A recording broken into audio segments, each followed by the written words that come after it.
this is a different question, is people who are Christian are asking, why for Jews is Jesus not the Messiah?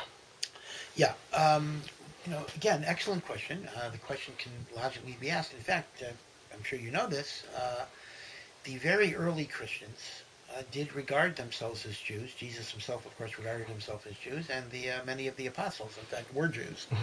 And they considered themselves Jewish. In fact, Peter himself differed with Paul, and Peter took the position that a follower of Jesus should practice circumcision and keep kosher and keep the Shabbat because they were Jewish. So the question, and of course we have Hebrew Christians this very day, the question is, why can't I be a religious Jew, believe in the Torah, and still say that Jesus is the Messiah? Exactly, that's what they want to know. I would say that Judaism has three fundamental issues with Christian theology. Issue number one, which does not go to the messianic aspect of Jesus, but to the divinity and the Trinity and the Holy Father, Son, and the Holy Ghost.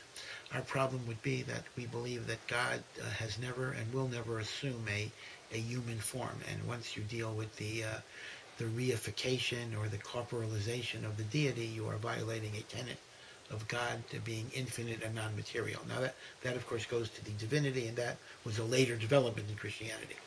In terms of the messianic vision, because let's say I say, well, I don't believe that Jesus is God or Son of God, but let him be the Messiah, which we do believe in.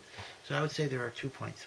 Point number one is that classical Jewish literature does not accept the notion of a second coming, and that is once the Messiah reveals himself, he will accomplish a designated mission of getting the Jews back to Israel, rebuilding the temple, and hopefully establishing world's peace. Now, Jesus, of course, was crucified. Jesus was murdered before he completed any of those things. And because of that, Christianity developed the idea of a second coming, that Jesus will come back and complete the mission.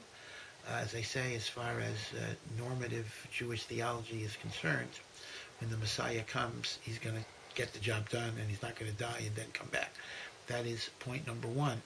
Point number two, which is actually a more important point, is, and again, I'm not going to get into the debate whether Jesus said it or the apostles or later people said it, but the notion that of the New Testament, the notion that God has abrogated his covenant with Israel, and that God has replaced the Sinaitic revelation with justification by faith, which is really Paul's innovation. Paul created the idea that one gets redemption not by works, but by faith. That's called justification by faith. That is a theological postulate that is absolutely inconsistent with the eternity of the Torah and the divinity of the Torah. Now again, I understand one could make the argument that that's not Jesus' argument. In fact, there are passages where he says, I'm not going to abrogate a single letter of the Torah.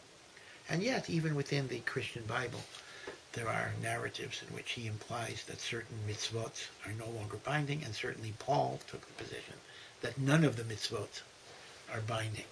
And that is a postulate we cannot accept because, as Maimonides writes in his Articles of Faith, even the Messiah will not abrogate or replace the Torah. And that's our problem with Christian theology.